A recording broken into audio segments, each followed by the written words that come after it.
Legally हामीले अनको कुरा पनि पढ्यौँ, नियमावलीमा भएको व्यवस्थाको कुरा पनि गऱ्यौँ होइन। त्यही चिजलाई मैले एकचोटि फेरि दोहोऱ्याउँछु।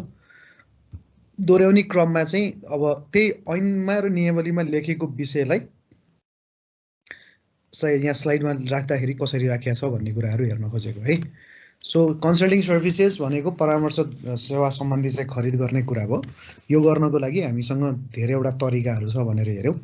पब्लिक एन्टिटीले त्यसलाई खरिद गर्नुपर्छ भन्ने भयो। यो फ्लोचार्ट दिमागमा सधैँ सम्झिराख्नु पर्यो। बजेट प्राप्त भइसकेपछि त्यसको टर्म्स अफ रेफरेन्स तयार गर्छौँ, टिओआर। टिओआरलाई तयार गरेर के काम गर्ने, कसरी गर्ने भन्ने कुरा टिओआरमा हुन्छ र त्यसको कस्ट एस्टिमेट तयार गर्ने। लागत अनुमान 5 लाख भित्र छ भने त्यसलाई डाइरेक्ट नेगोसिएसन गरेर कुनै कन्सल्टेन्सीलाई काम दिने। यदि लागत अनुमान 5 लाखभन्दा बढी छ भने अर्को थ्रेसहोल्ड चेक गर्नु पर्यो 10 लाखसम्मको। 10 लाखसम्मको थ्रेसहोल्ड भयो भने सिधै हामीले रिक्वेस्ट फर प्रपोजल माग्ने हो, आरएफपी भन्छ, request for proposal. Request for proposal लिइसकेपछि त्यसबाट चाहिँ 3 देखि 6वटा कुनै कन्सल्टेन्टलाई हामीसँग सर्टलिस्ट भएका कन्सल्टेन्सीहरूलाई चाहिँ के गर्नु पर्यो, उनीहरूसँग ती सर्टलिस्टमा परेका कन्सल्टेन्सीहरूलाई रिक्वेस्ट फर प्रपोजलको लागि टेक्निकल र फाइनेन्सियल बुझाउ 15 दिन भनेर दिनु पर्यो होइन। त्यो दिने क्रममा चाहिँ उनीहरूले टेक्निकल र फाइनेन्सियल दिन्छ। टेक्निकलको र फाइनेन्सियलको आफ्नो वेटेज हुन्छ र कम्बाइन्ड वेटेजमा जसको बढी हुन्छ उसलाई चाहिँ अवार्ड गर्ने भनेको क्युसिबिएसको मेथडबाट मात्रै 10 लाखभित्रको। तर 10 लाखदेखि बढी 10 करोडसम्मको हकमा छ भने चाहिँ हामीसँग 4वटा मेथड हुन्छ, क्युबिएस, क्युसिबिएस र एलसिएस अनि एफसी। त्यो त्यसमा पनि हामीले 10 करोडसम्मको योजनाको लागि चाहिँ जुनसुकै मेथडमा पनि जान सक्ने भयौँ। यदि त्यो गर्नको लागि चाहिँ पहिला एक्सप्रेसन अफ इन्ट्रेस्ट माग्नु पर्यो, इओआई। इओआई भन्नाले चाहिँ सर्टलिस्ट गर्नलाई एउटा माध्यम बनाउन खोजेको। इओआईको डकुमेन्ट पनि हामीले चेक गरेर हेऱ्यौँ र इओआईमा पास भएको र सर्टलिस्टेड भएका कन्सल्टेन्टहरूलाई अब हामी यो 4वटा मेथडमध्ये जुनसुकै मेथडमा पनि हामीले प्रोक्योर गर्न सक्छौँ भन्ने कुराहरू। यही विषयलाई चाहिँ थ्योरिटिकली हेर्नको लागि पहिला त्योभन्दा अगाडि हिजो एकजनाले सोधे थियो टिओआरमा लेख्छ चाहिँ के त सर भन्ने कुरा पनि थियो है। म सिम्पल टिओआरहरू देखाउँछु।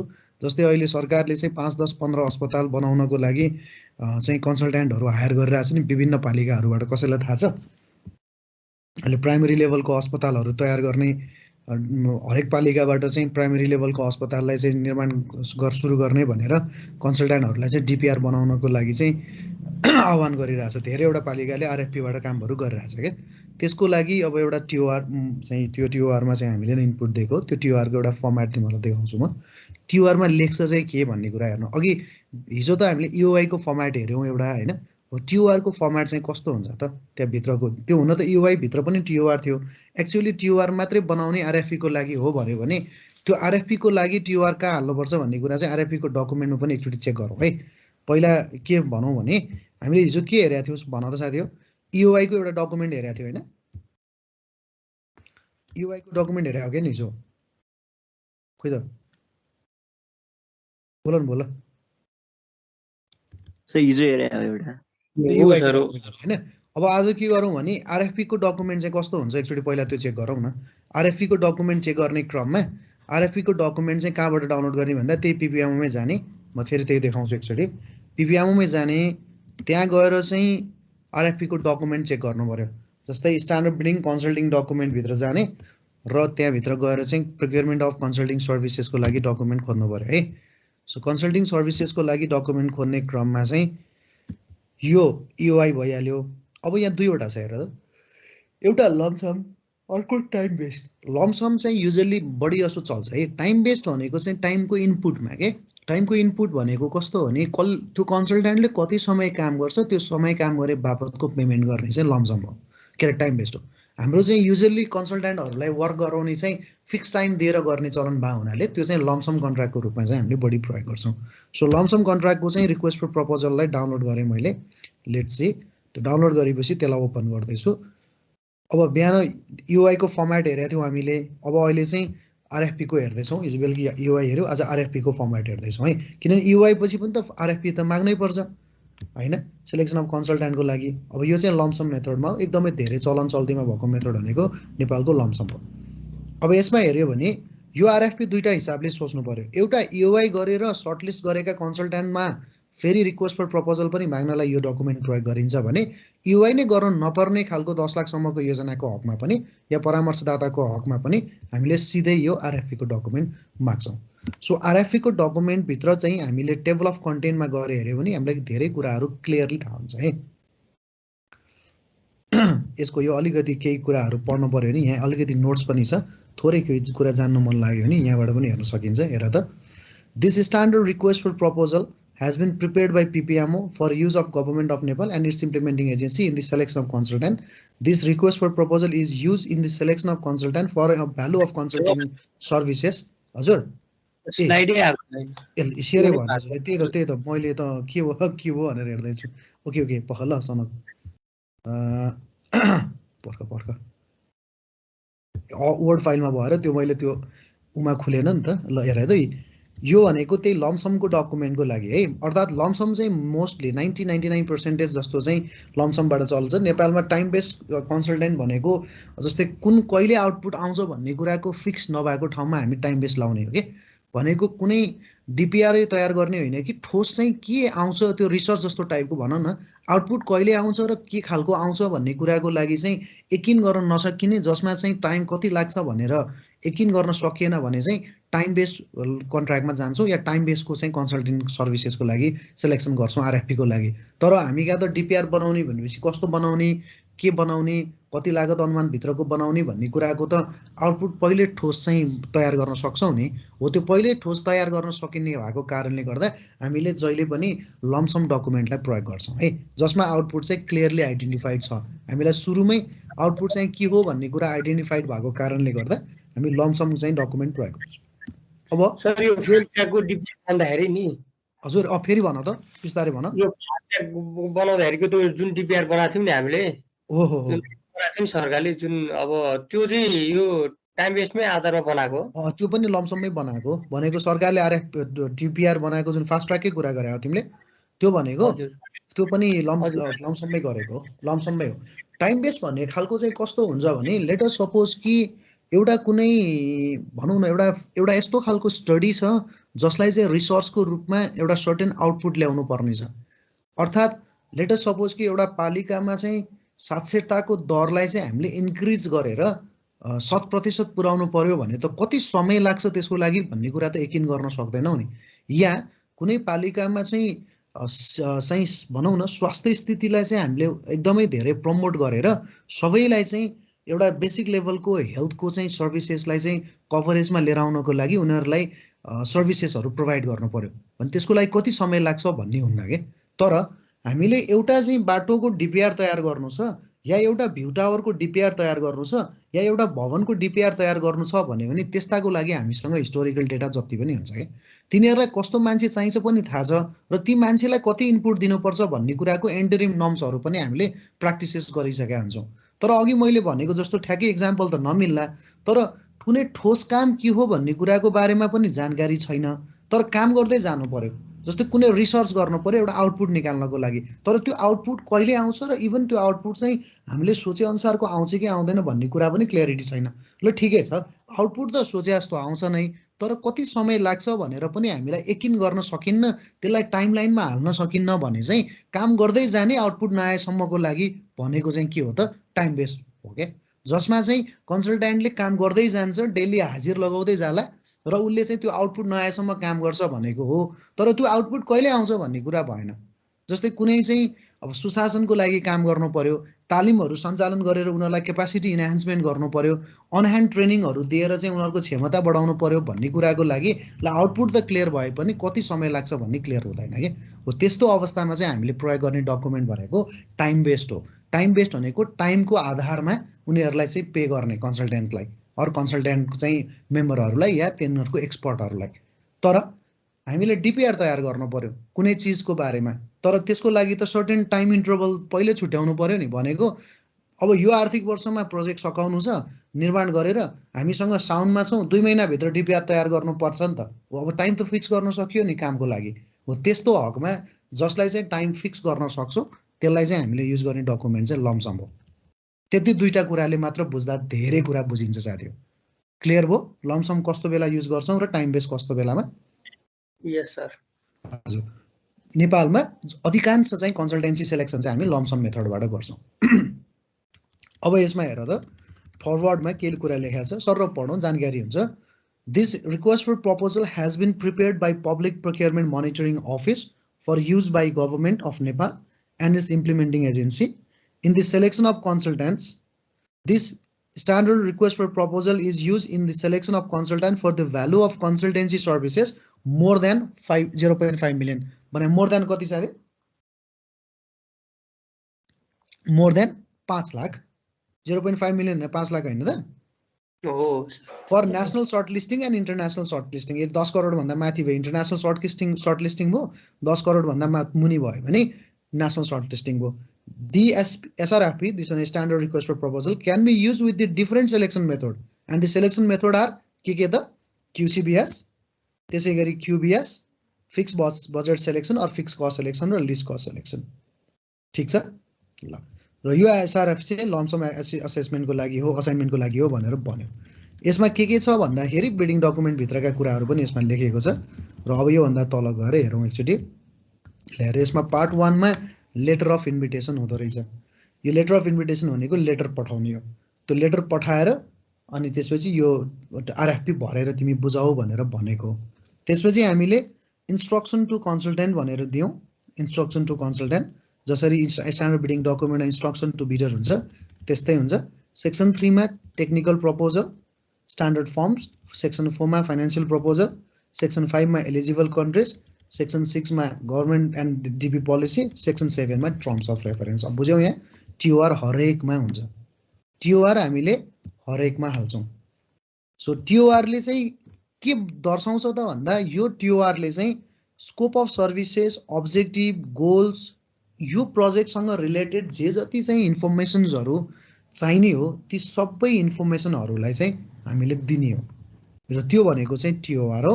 अब यो टीओआर भित्र चाहिँ कस्तो कस्तो चीजहरु हुन्छ भन्नको लागि चाहिँ लेट अस सपोज म एउटा टीओआर को फर्मेट देखाउँछु साथीहरुलाई है.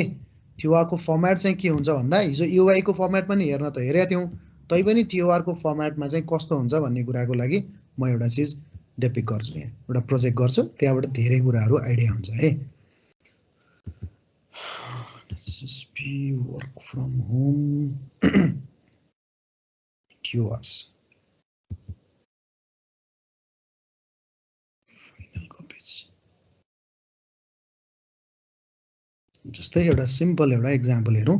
एउटा 25 सयको चाहिँ अस्पताल बनाउने टीओआर को लागि कस्तो हुन्छ एकचोटी चेक गरौँ है त.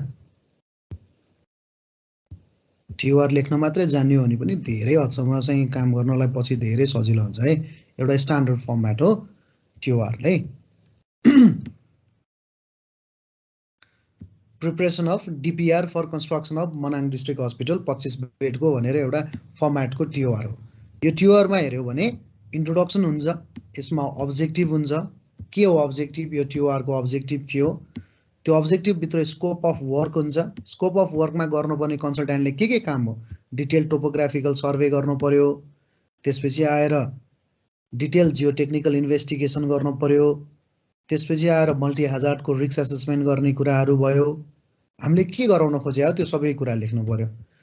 आर्किटेक्चरल र इन्जिनियरिङ डिजाइन का कुराहरु गर्नु पर्यो, जसमा आर्किटेक्चरल को छुट्टै, स्ट्रक्चर को छुट्टै हुन सक्छ, त्यसैगरी आएर चाहिँ इलेक्ट्रिकल छुट्टै हुन सक्छ, त्यसैगरी स्यानिटरी को छुट्टै हुन सक्छ, एसबीएसी को हुन सक्छ. त्यस्तै डिटेल कस्ट एस्टिमेट र प्रोक्योरमेन्ट डकुमेन्ट तयार गर्ने.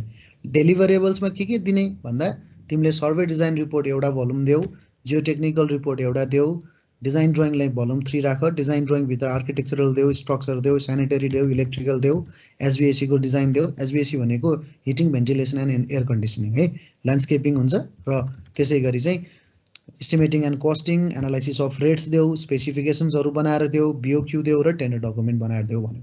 अब ड्राइङ डिजाइनमा चाहिँ अझ डिटेलमा हेर्न पर्यो भने आर्किटेक्चरल ड्राइङ तिमीले कति स्केलमा दिन्छौ त्यो स्केलमा पनि दिनुपर्ने भयो. त्यसैगरी स्ट्रक्चरल ड्राइङहरु कति स्केलमा दिने, के को बारेमा दिने, त्यस्तै इलेक्ट्रिकलमा के कुराहरु दिने, त्यस्तै स्यानिटरीमा के कुराहरु दिने तिमीले, त्यसैगरी एसबीएसीमा के कुराहरु दिने, अनि डिजाइन रिपोर्टमा के दिने, स्पेसिफिकेसनमा के दिने, quantity cost estimate, analysis of रेटमा के दिने. त्यसपछि तिमीले डेलिभरेबल दिने क्रममा सुरुमा एउटा इन्सेप्सन रिपोर्ट दिन्छौ. इन्सेप्सन रिपोर्ट तिमीले कन्ट्र्याक्ट एग्रीमेन्ट भएको चाहिँ सर्टेन डेज पछि दिन्छौ, जस्तै 45 दिन भित्र देऊ. त्यसपछि तिमीले कन्सेप्चुअल डिजाइन सहितको एउटा ड्राफ्ट रिपोर्ट दिन्छौ, त्यो 75 दिन भित्र दिन्छौ होला. यसलाई टाइम फिक्स गरिदिँदै गएको छ होइन। त्यसै गरी फाइनल रिपोर्ट चाहिँ तिमीले एग्रिमेन्ट भएको मानौ 120 दिनभित्र दिन्छौ भन्यो। अब टाइम सेड्युल तिमीले मलाई इन्सेप्सन रिपोर्ट दिएपछि 2 कपी 45 दिनभित्र दिनु पर्यो, ड्राफ्ट रिपोर्ट 75 दिनभित्र दिनु पर्यो र फाइनल रिपोर्ट 120 दिनभित्र दिनु पर्यो। तिम्रो कन्सल्ट्यान्टको टिममा कस्ता कस्ता मान्छे हुनुपर्छ भन्यो भने यस्ता यस्ता मान्छेहरू हुनुपर्छ है। Team leader, structural engineer, architect, civil engineer, quantity surveyor, civil sub engineer, draft person, त्यो पनि की एक्सपर्टहरू। नन की एक्सपर्ट थोरै समयलाई प्रयोग गर्ने, तिम्रो डिजास्टरको एक्सपर्ट हुनु पर्ला, इलेक्ट्रिकल इन्जिनियर चाहिएला, स्यानिटरी इन्जिनियर चाहिएला, एचबिएससीको इन्जिनियर एक्सपर्ट चाहिएला। आवश्यकता अनुसार तिमीले प्रोक्योरमेन्टको एक्सपर्ट थप्न सक्छौ, कन्ट्र्याक्ट एक्सपर्ट थप्न सक्छौ, त्यो चिजहरू है। मोड अफ पेमेन्टमा तिमीले पहिलो चाहिँ रिपोर्ट दिएपछि म तिमीलाई 20% अमाउन्ट चाहिँ रिलिज गर्छु। सेकेन्ड चाहिँ 75 दिनमा तिमीले सेकेन्ड ड्राफ्ट रिपोर्ट दिएपछि म तिमीलाई 40% चाहिँ पेमेन्ट रिलिज गर्छु। त्यसपछि फाइनल चाहिँ 120 दिन पछि 40% चाहिँ तिमीलाई दिन्छु भनेर मोड अफ पेमेन्ट पनि भयो। क्लाइन्टले इनपुटहरू के दिन्छ, काउन्टर पार्टहरू के हुन्छ, त्यसरी कन्सल्ट्यान्टको अब्लिगेसन के हो लगायतका कुराहरू पनि हुने भयो भने अब यही चिज यदि इओआई नगर्ने हो भने यो पार्ट हुँदैन इओआईको एप्लिकेसनको। यदि इओआई गर्ने हो भने चाहिँ इओआईमा तिमीले के बुझाउनु पर्छ भनेर हिजो हामीले हेरेको थियौ कि थिएनौ एउटाको इओआईमा यस्तै थियो नि, एलिजिबिलिटी एन्ड कम्प्लिटनेसको टेस्ट लेखेको थियो हो कि होइन। त्यसै गरी उसको चाहिँ क्वालिफिकेसनमा की एक्सपर्ट कस्तो थियो, एक्सपिरियन्स कस्तो छ, अनि जेनरल एक्सपिरियन्स फर्मको कति हो, त्यसलाई मार्क्सहरू एलोकेट गरेको देखेको थियो कि थिएन हिजो 80 र 20 गरेर, म्यानेजरियल क्यापासिटी र त्यसपछि एक्सपिरियन्स भनेर दुईटामा देखाएको थियो नि त्यसले होइन। हो त्यही थियो नि है। हो त्यसलाई चाहिँ इओआईको चाहिँ फर्मेट पनि यसैमा राखिदिन्छौँ क्वालिफिकेसनको लागि, कसरी चाहिँ तिमी पास हुन्छौ भनेर हेर्नको लागि त्यस्ता चिजहरू पनि राख्छौँ र इओआईको पास मार्क्स चाहिँ 70 मार्क्स भनेर राख्ने।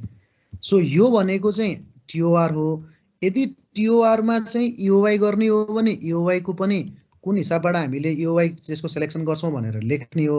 यदि इओआई नराखिकन चाहिँ आरएफपी मात्रै माग्ने हो भने त्यसमा चाहिँ इओआई हुँदैन, यो 11 नम्बर बुदादेखि तलतिरका हुँदैनन्, यहाँसम्मको भाग मात्रै हुन्छ र उसलाई टेक्निकल प्रपोजलको चाहिँ के लेखिदिनुपर्छ भने त्यति बेला चाहिँ टेक्निकल प्रपोजलको चाहिँ हामीले इभ्यालुएसन गर्दाखेरि चाहिँ त्यो एउटा क्राइटेरिया थियो नि, टेक्नोलोजी ट्रान्सफरको, मेथोडोलोजीको क्राइटेरिया, त्यसरी एक्सपिरियन्स अफ दि फर्म, त्यसरी अर्को के भन्ने थियो नि, हो त्यो चिजहरू चाहिँ टेक्निकल प्रपोजलको क्राइटेरियामा लेख्नुपर्छ है।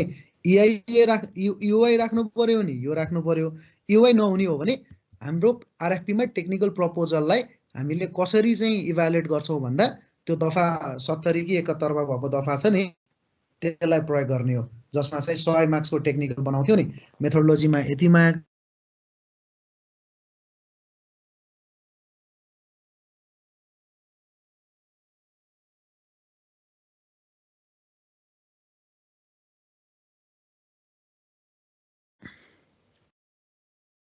एकछिन रोकिएको थियो है, मेरो इन्टरनेट डिस्टर्ब भएको थियो।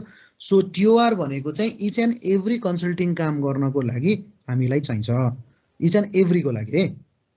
सो बिना टिओआर कुनै पनि कन्सल्टिङ काम चाहिँ गर्न सकिँदैन। ठिक छ, यहाँसम्म बुझियो त? यहाँसम्म ठिक छ साथी हो? केही छ खोइ त? ठिक छ सर, ठिक छ ल, सम्झिनु पर्यो नि है, ठिक छ भनेर चाहिँ भएन नि त सर। यो इओआई बनाउँदाखेरि नि हजुर त्यसमा रिक्वेस्ट फर प्रपोजल पनि त्यस्तै हुन्छ नि त सर? के फेरि भन त नवीन। जस्तै नि सर, यो 10 लाख भन्दा बढीको काम गर्दा जुन इओआई हामी बनाउँछौँ नि, टर्म्स अफ रिफरेन्स भित्र राख्छौँ नि, हो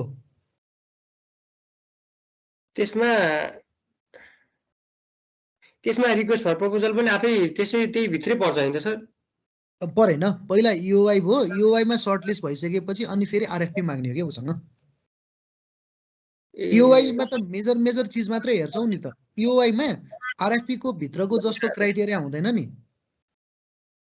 फेरि सम्झ त एकचोटि हिजोको किताब नवीन सम्झ त एकचोटि फेरि सम्झ है, तिमीहरूले त्यो नसम्झिकन हुँदैन। एकैछिन है हजुर, हेलो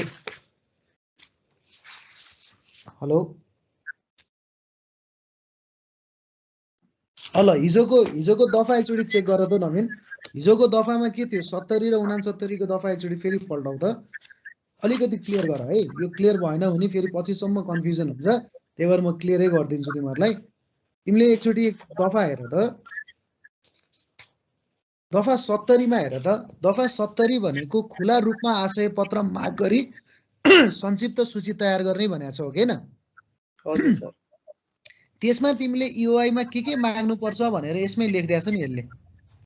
त्यो EOI मा के माग्ने भन्ने कुरा यिनै लेखेको छ हेर त।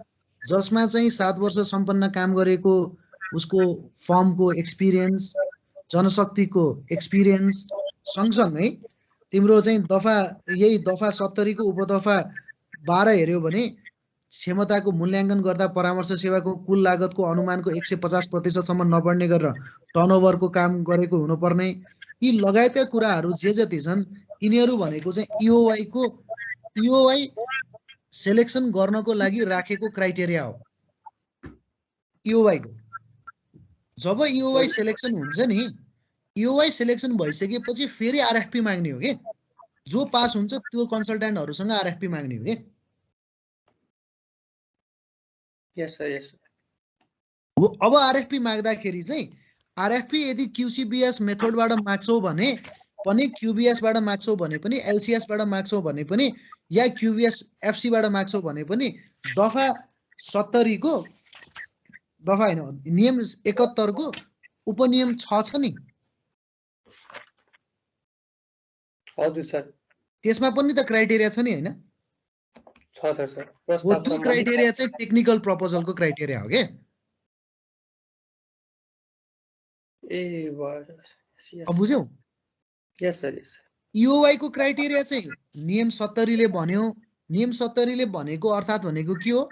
हिजो हामीले हेरेको डकुमेन्टलाई म फेरि एकचोटि डाउन प्रेजेन्ट गर्छु। पर्ख है, नआत है, पर्ख त। हिजो हामीले हेरेको डकुमेन्ट के थियो भने, त्यो डकुमेन्टमा हामीले EOI को एउटा डकुमेन्ट हेरेका थियौँ जसमा EOI को चाहिँ क्राइटेरिया के हो भनेर त्यसमा लेखेको थियो। सो त्यसमा EOI को क्राइटेरिया भएको डकुमेन्ट के थियो त भन्दाखेरि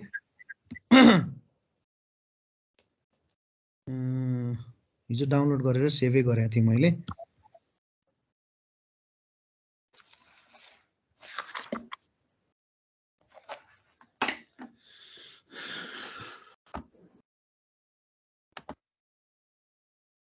ल EOI भनेर सेभै गरेको छु। ल एकचोटि मैले प्रोजेक्ट गरेँ है। यसमा EOI र तिमीहरूले यसको त्यो कुरामा RFP मा अलिकति कन्फ्युजनलाई मैले क्लियर गर्न खोजेको। ठिक छ, क्वेसन राखेको राम्रो हो। सो हेर, एक्सप्रेसन अफ इन्ट्रेस्टको EOI मा यहाँ के भनेको थियो भन्दाखेरि यो EOI हो नि त, यो RFP होइन। यो के हो त? Request for expression of interest हो। यो के हो? Request for expression of interest. यसमा EOI मा कन्ट्र्याक्ट एग्रिमेन्टको जस्तो कन्डिसन केही राख्नु परेन। तिम्रो एक्सप्रेसन अफ इन्ट्रेस्ट हामीले जारी गर्यौं, त्यो एक्सप्रेसन अफ इन्ट्रेस्टमा चाहिँ मिल्दोजुल्दो फर्मले चाहिँ भर भनेर भन्यो र त्यो गर्नको लागि चाहिँ EOI को इभ्यालुएसन चाहिँ हामी यसरी गर्छौं है भनेर भनेको। EOI ले कन्सल्टेन्ट सिलेक्सन गर्नलाई चाहिँ मद्दत गर्ने मात्रै हो, सिधै यो कन्सल्टेन्ट सिलेक्सन भो भन्दैन। EOI ले खालि सर्टलिस्ट मात्रै गर्छ के, सर्टलिस्ट मात्रै गर्छ। तर सर्टलिस्ट गरेको कन्सल्टेन्ट मध्ये कुन कन्सल्टेन्ट सिलेक्सन गर्ने भन्नको लागि तिमीले RFP फेरि चाहिँ पठाउनु पर्ने हुन्छ। उनीहरूले RFP फेरि माग्नुपर्छ है हामीले। सो EOI को कन्सल्टेन्टको एप्लिकेसनमा हेऱ्यो भने, अब म एकचोटि नियम अनुसार तिमीलाई ठ्याक्कै बुझाइदिन्छु है।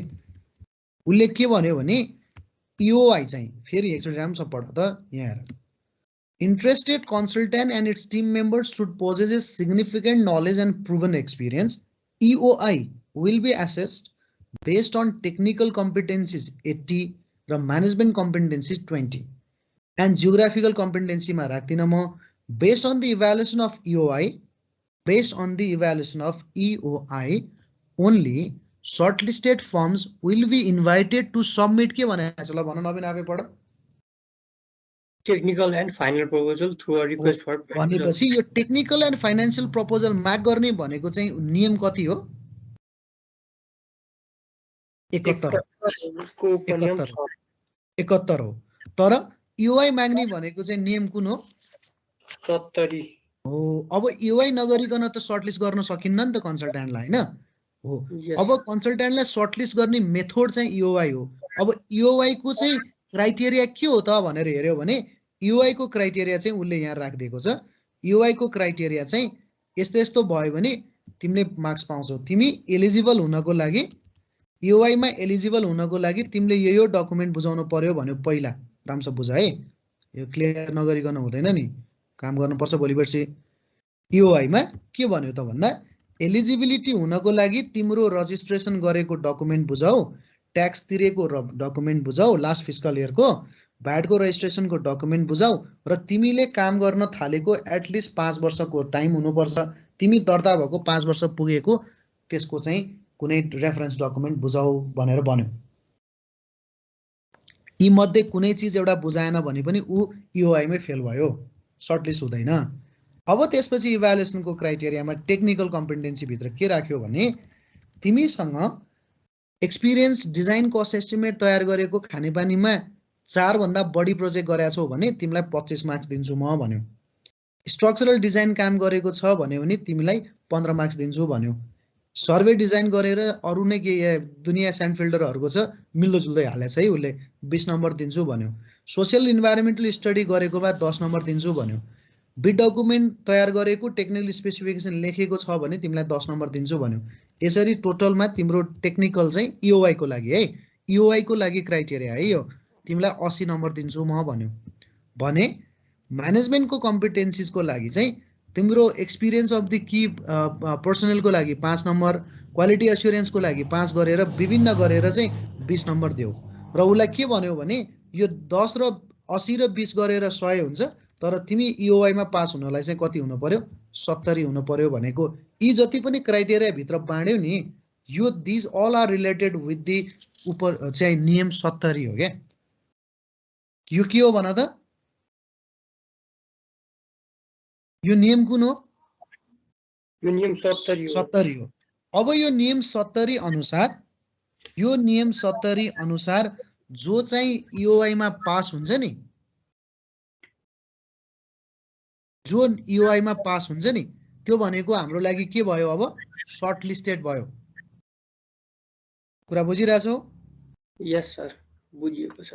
कुरा ठिक छ हो। अब जो सर्ट लिस्टेड भयो, सर्ट लिस्टेड भएकोलाई अब यो EOI होइन, अब तिमी हामीलाई के बुझाऊ भनेर उसँग माग्ने, request for proposal. Request for proposal. र रिक्वेस्ट फर प्रपोजल भित्र चाहिँ यदि QCBS को मेथडबाट हो भने फाइनान्शियल र टेक्निकल छुट्टा छुट्टै बुझाऊ भन्नु पर्यो। त्यसलाई पनि 70-30 गर्ने हो कि 80-20 गर्ने हो, होइन QBS बाट गर्ने हो भने तिमीले टेक्निकलले चाहिँ हाइएस्ट रेटिङ ल्याउनु पर्यो र लोएस्ट फाइनान्शियल जुन हो त्यसलाई दिने।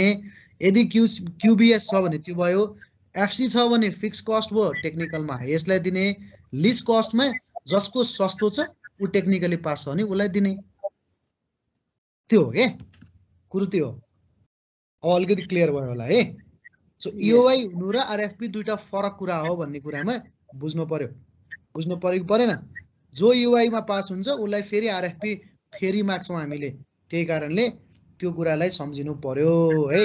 त्यो कुरा सम्झिपछि क्ल्यारिटी हुन्छ सधैँलाई भन्ने विषय हो। ल अब TOR को फर्मेट पनि हेऱ्यौँ हामीले, EOI को फर्मेट पनि हेऱ्यौँ, RFP को फर्मेट पनि हेऱ्यौँ। अब हामीलाई सरसर्ती चाहिँ के थ्योरीमा भनेका कुराहरू चाहिँ थ्योरीमा के रहेछन् भन्ने कुरालाई सरसर्ती अगाडि बढौँ, त्यसपछि खासै त्यसमा समस्या छैन, पढेका कुराहरू सबै बुझिन्छ है। ल यो स्लाइडसम्म हो। भनेपछि प्रोक्योरमेन्टको मेथडमा अब कन्सल्टिङ सर्भिसेसको प्रोक्योरमेन्टको मेथड भन्ने पनि अब सम्झिन सजिलो भयो। डाइरेक्ट प्रोक्योरमेन्टको लागि 5 लाखसम्मको हो। त्यसै गरी रिक्वेस्ट फर प्रपोजल माग्ने तर स्ट्यान्डिङ लिस्टमा पहिले सर्टलिस्ट भएकाहरूलाई मात्रै काम गर्नलाई 5 देखि 10 लाख QCBS मा। तर जब 10 लाख भन्दा बढी जान्छ 10 करोडसम्ममा, त्यो हुने बित्तिकै तपाईँले EOI पठाएर मात्रै गर्नुपर्ने हुन्छ। र EOI पठाएपछि जो EOI बाट सर्टलिस्टेड हुन्छ तिनीहरूलाई मात्रै RFP पठाउने। भने इन्टरनेसनल कम्पिटेटिभ बिडिङको लागि चाहिँ 10 करोड भन्दा माथिको चाहिँ प्रोजेक्टको कस्ट छ भने त्यसलाई इन्टरनेसनल कम्पिटेटिभ बिडिङमा लाने। त्यसै गरी 5 लाखसम्मको लागि चाहिँ हामीले अब अरू जस्तै चाहिँ सेमिनार ट्रेनिङहरूको लागि पनि चाहिँ 5 लाखसम्मको लागि गर्न सकिन्छ भने सेमिनार ट्रेनिङ जस्ता कामहरूको लागि चाहिँ हामीले हायर अथोरिटीसँग अप्रुभल लिएर उसले गर्न सक्छ। त्यो चाहिँ हो है।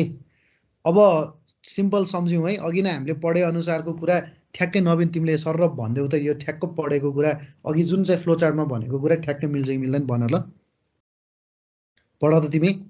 के हो त basic steps of procurement for consulting services के रहेछ त पहिला पढ त preparation of cost estimate, yes preparation of QR, QR very good preparation of short list by making request of proposal publicly EOI, EOI हो भने चाहिँ के गर्ने रहेछ सर्ट लिस्ट तयार गर्ने यदि Short आरएफपी list. मात्रै माग्ने रहेछ भने यो सर्ट लिस्ट गर्ने चाहिँ स्टेप हुँदैन हो त Yes, sir, yes. ल त्यसपछि त्यसपछि preparation of our request for proposal documents, okay पछि रिक्वेस्ट फर प्रपोजल्स, डकुमेन्ट तयार गर रिक्वेस्ट फर प्रपोजल पठाऊ त्यसपछि opening of technical proposals and evaluation, या टेक्निकललाई इभ्यालुएसन गर्ने त्यसपछि opening of financial proposal and evaluation, selection of त्यसपछि प्रोपोनेन्ट, प्रोपोनेन्ट भनेको प्रपोजल हाल्ने जसरी कन्ट्र्याक्टरलाई चाहिँ बिडर भन्छौँ यता चाहिँ प्रोपोनेन्ट भनेर भन्छौँ है हामी ओके नेगोसिएसन विथ प्रोपोनेन्ट अनि एग्रिमेन्ट। स्टेप त यही हो बेसिक स्टेप त यही हो सबैमा हैन Yes, हो। त्यसरी सम्झौँ है अब कन्सल्टिङ सर्भिसेसको कस्ट एस्टिमेट तयार गर्दाखेरि चाहिँ कसरी कस्ट एस्टिमेट तयार गर्छौँ त भने कन्सल्टिङ सर्भिसेसको पनि वर्क्सको जस्तै कस्ट एस्टिमेट तयार गर्नुपर्ने हुन्छ किन लागत अनुमान त थाहा पाउनु पर्यो लागत अनुमान तयार गर्नको लागि कन्सल्टिङ सर्भिसेसको लागि प्रोफेसनलहरू जो इन्गेज हुन्छ उनीहरूको रेमुनरेसन अर्थात् तलब कति त्यसपछि एडमिनिस्ट्रेटिभ र सपोर्ट स्टाफलाई कति पैसा रनिङ कस्ट गर्नलाई अफिसको रनिङ कस्टहरू हुनसक्छ रिम्बर्सेबल एक्सपेन्सेसहरू हुनसक्छ टेस्ट इन्भेस्टिगेसनका टेस्टहरू अथवा कुनै टेस्टिङ गर्नुपर्ने छ भने हुनसक्छ सर्वे गर्नुपर्ने कस्टहरू हुनसक्छ इक्विपमेन्ट र मेसिनरीका कस्टहरू हुनसक्छ यी कस्टहरू चाहिँ काम कस्तो प्रकृतिको छ त्यसमा भर पर्छ let me again show you the format of cost estimate for consulting services है कन्सल्टिङ सर्भिसेसको फर्मेट चाहिँ कस्तो हुन्छ त कस्ट एस्टिमेटको लागि भन्ने कुरा त्यो पनि म देखाइदिन्छु एउटा सिम्पल चाहिँ सेयर गर्नलाई समस्या भएन मलाई एउटा हेरौँ कस्तो हुँदो रहेछ त कन्सल्टिङ सर्भिसेसको चाहिँ कस्ट एस्टिमेट तयार गर्दाखेरि भन्ने कुरा हेरौँ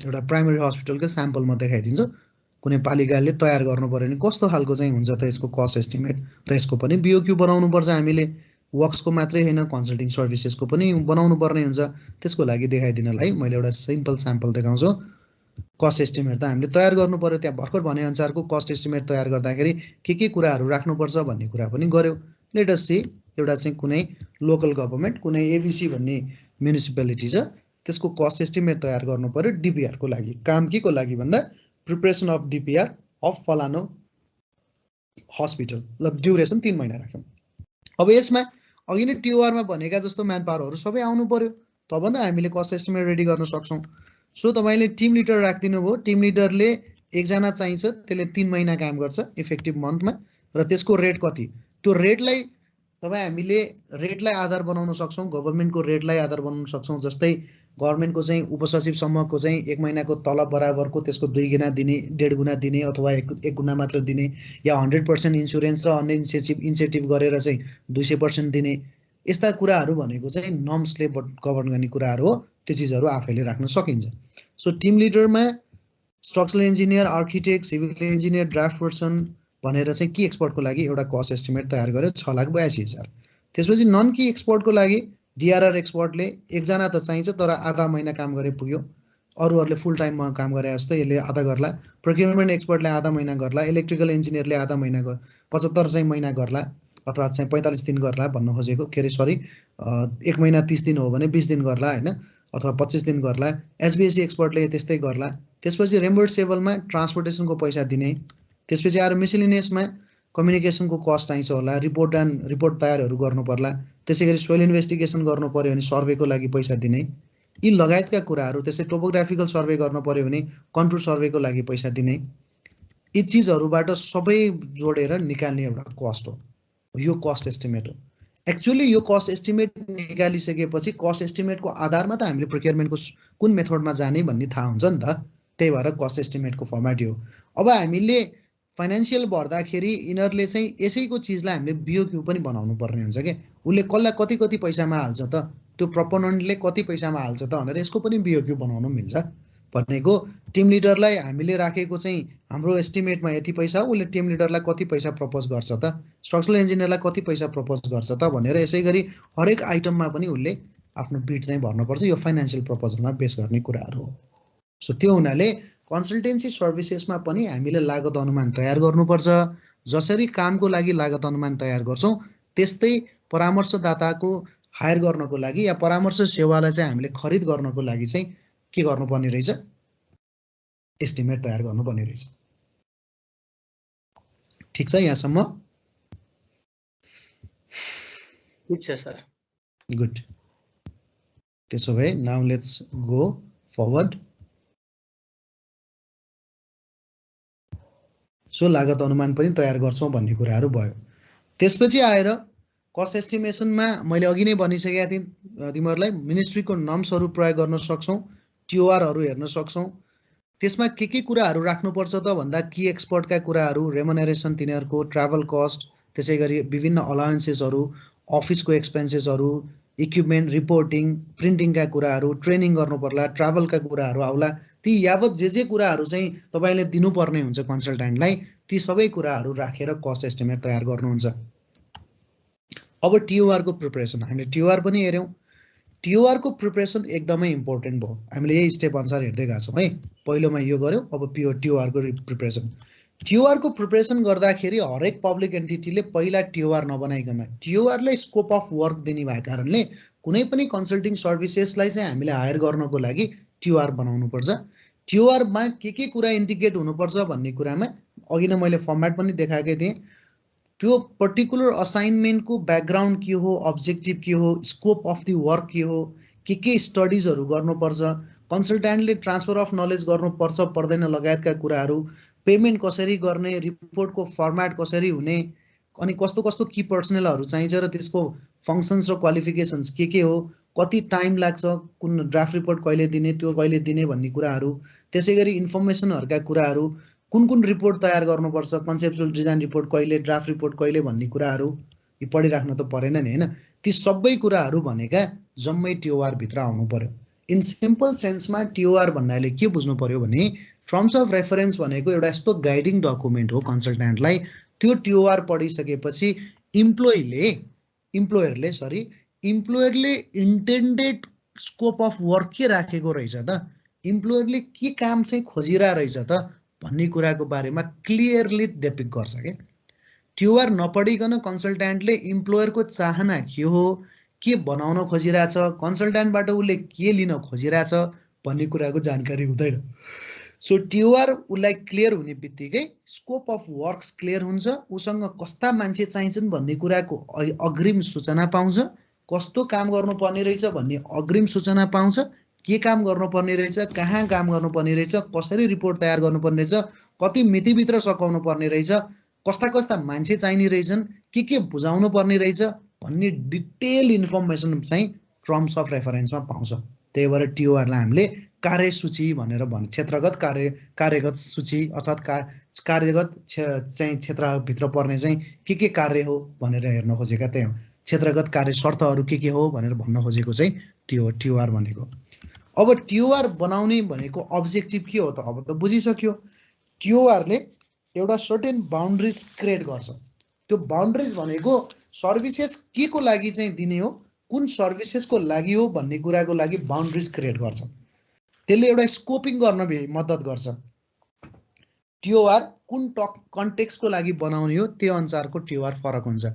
so remember one thing friends, TOR preparation for road is differ than TOR for the buildings.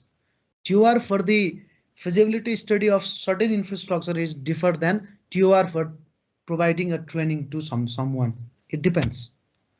काम के हो, कामको प्रकृति के छ, कामको प्रकृति अनुसारको टिओआरको कन्टेक्स्ट पनि फरक हुन्छ।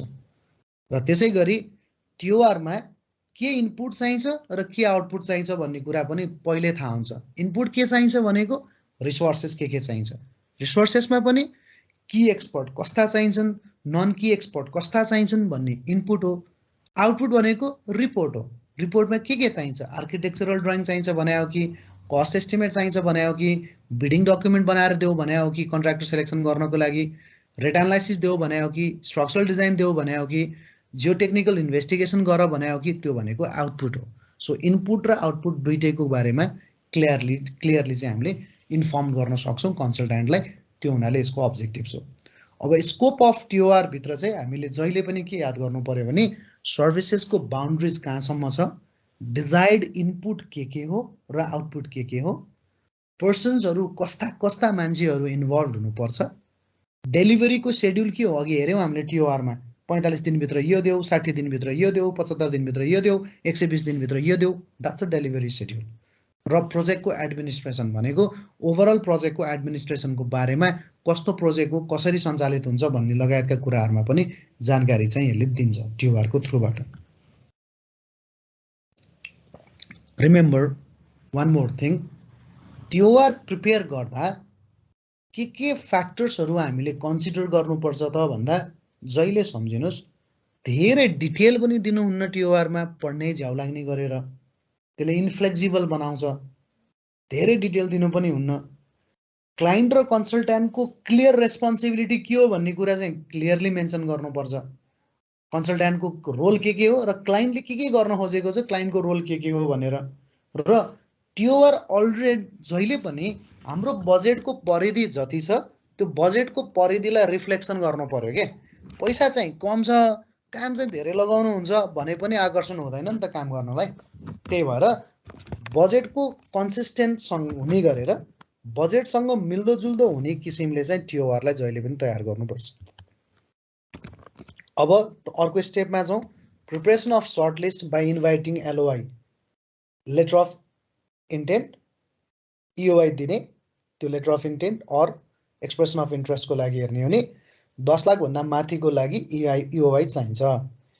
इओआई ग्रेटर देन 100 मिलियन रुपियाँसम्मको लागि हामीले इन्टरनेसनल लेटर अफ इन्टेन्ट दिन्छौँ। यदि 10 करोडभन्दा बढी भयो भने यसलाई 15 दिनको सूचना दिन्छौँ भनेर थाहा पाइसकेका छौँ अब हामीले एलओआईको लागि अरू इओआईको लागि। त्यो 15 दिनको सूचनाको निकाल्ने क्रममा इओआईमा के कुराहरू उल्लेख गर्नुपर्छ भन्ने कुरा चाहिँ दफा 70 ले जे भन्छ त्यो सबै कुरा यसैमा राखेका हौ। नवीन तिमीले पढ्दैौ त दफा 70 को के अरे नियम 70 को उपनियम 3 पढ त। उपनियम 3 उपनियम 1 र 2 बमोजिम आशय पत्र माग गर्ने सूचनामा दिएका कुराहरू खुलाउनु पर्नेछ। तिमी नेपाली पढ्दैछौ, त्यसको अंग्रेजी यहाँ भन्दै जान्छु। हस्, सार्वजनिक निकायको नाम र ठेगाना, name and address of public entity, प्रस्तावित काम वा आयोजनाको सामान्य विवरण, general description of propose assignment, प्रस्तावित कामको खर्च विवरण, स्रोत, सोर्स अफ फन्डिङ, आशय पत्रदाताको योग्यता हो, आशय पत्रको योग्यता क्वालिफिकेसन, आशय पत्रदाता फर्म वा कम्पनी भएमा फर्म वा कम्पनीको विवरण, संगठन र कर्मचारी, profile of the firm or company and its organisation and staffing.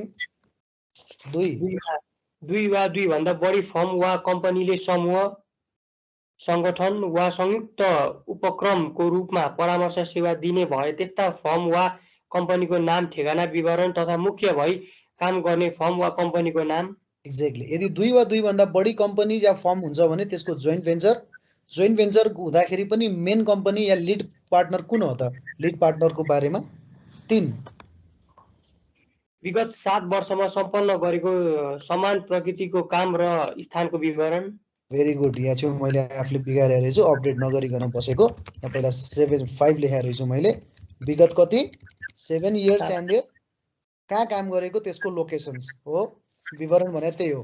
त्यसपछि 4 मा वित्त कार्यमा संलग्न हुने प्रमुख जनशक्तिको वैयक्तिक विवरण। वैयक्तिक विवरण भनेको सिभी बायोडेटा हो। यो पनि सम्झिराख है। सिभी बनाउने भने भोलि पर्सि यसो सिभी बनाउला, मेरो नाम पनि रेफरेन्स राख होला। वैयक्तिक विवरण भनेको बायोडेटा हो। So biodata of human resources to be involve in the propose assignment. Very good. जाउँ 6 पढ। व्यक्तिगत परामर्शदाताको हकमा विगत 4 वर्षमा सम्पन्न गरेको समान प्रकृतिको काम र स्थानको विवरण तथा निजको वैयक्तिक विवरण। कतिसम्म चाहिँ मैले अल्छी गरे रहेछु ल्याएर थाहा छ, तर चेन्ज नगरे 3 को 3 नै भए रहेछ। गुड। त्यसै गरी प्रस्तावित कार्य सम्पन्न गर्न लाग्ने अनुमानित समय। गुड, त्यही ढ्याक्कै त्यही बन्यो। अर्को भन। संक्षिप्त सूचीमा परेका व्यक्ति, फर्म, संस्था वा कम्पनीबाट मात्र परामर्श सेवा खरिद सम्बन्धी प्रस्ताव माग गरिने कुरा।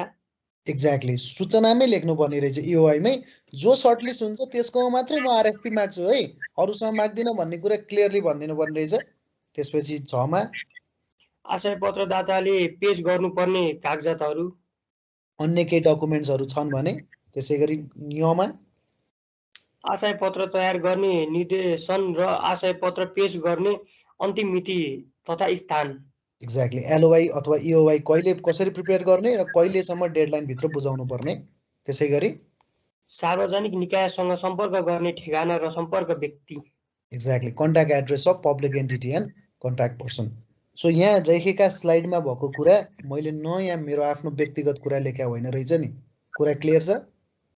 यस सर। त्यही कुरालाई यसमा लेख्या हो नि त।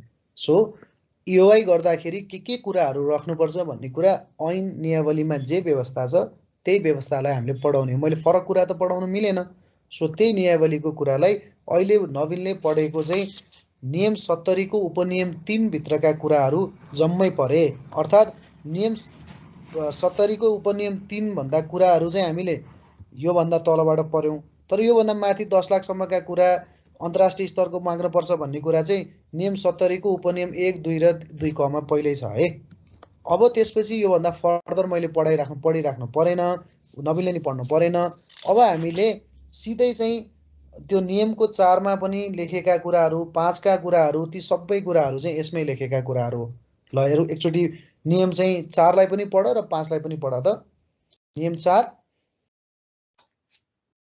त्यही नियमको उपनियम 4 सरी। अन्तर्राष्ट्रिय स्तरको आशय पत्र माग गर्दा सार्वजनिक निकायले एक तह माथिको अधिकारीको स्वीकृति लिनुपर्नेछ। यदि एलओआई चाहिँ इन्टरनेसनल कम्पिटिटिभ बिडिङको लागि या इओआई चाहिँ इन्टरनेसनल कम्पिटिटिभ बिडिङको लागि हो भने एक तह माथिको अथोरिटीसँग लिने। र त्यसपछि 5 पनि पढ्देऊ। यस नियम बमोजिम पर्न आएका आशय पत्रदाताको योग्यता, अनुभव र क्षमता समेत मूल्याङ्कन गरी सार्वजनिक निकायले आशय पत्रदाताको योग्यता, अनुभव र क्षमता मूल्याङ्कन गर्ने आधार समेत यकिन गरी त्यस्ता परामर्श सेवा दिन सक्ने आशय पत्रदाताको छनौट गर्नुपर्नेछ। एक्ज्याक्टली। अब यहाँ चाहिँ के भन्यो, इओआई को लागि क्राइटेरियाहरू बनाऊ। त्यो क्राइटेरियाहरू भनेको उसको योग्यता, क्वालिफिकेसन, उसको अनुभव, एक्सपिरियन्स र उसको क्षमता मूल्याङ्कन पनि गर। र त्यो क्षमता मूल्याङ्कन, एक्सपिरियन्स र क्वालिफिकेसनको लागि चाहिँ इओआईमै क्राइटेरिया राख भनेको अघिको इओआईको एक्जाम्पल हेरेका थियौँ नि हामीले, 80 र 20 गरेका थियौँ नि। हजुर सर। हो, त्यो यही हो नि त। त्यो त यही हो नि। यस सर। हो हो। तल पढ त्यसपछि।